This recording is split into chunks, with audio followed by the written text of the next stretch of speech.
tuli benyamivu nnyo olwa drone ezituse mu Jinja East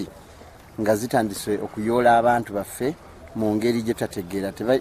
Bantu bajja buzi ne bayoola abantu kati nga bazze maka muno bayingira buyingizi mu gate nga bayingira badman be bati ne beetoloola ennyumba abamu ne bagenda mu bitooke abantu bagendera mu bitooke basirikale bangi bali mu civilian bambadde engoye za bulijjo olwali bwe baidde mu makage bamwagendemu abasaadda baidyemu balimu abakyala babiri n'abaami babiri bana baatuka n'emundu dino eda police dino AK47 so tuli mbweraliikirivu ino olw'ensonga titutwidi buyinza okuleka kunkyonga mu compound muli mu kyabaleseemu beera baakoba nti kyona ekikakasa ensonga yetu etwonereza ekindi titwidi mpaka ssaawa eno wabwe batwaire abaana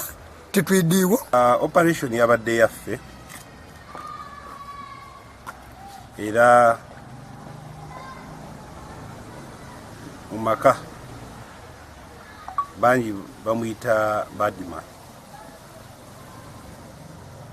twajjewo abantu babiri omukyala Aziza Nakadama n'oyo alowoozebwa okuba nti bbaawe bali luddawa bali mu mikono gyaffe poliisi. Lwaki? Nti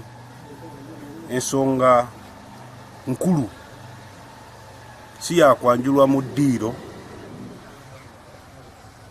nti buli omu ategeere kino na kiri ate si kugamba nti oba kati tukomye kwabo betukutte nti kati tukomye kwabo operation yaffe weri.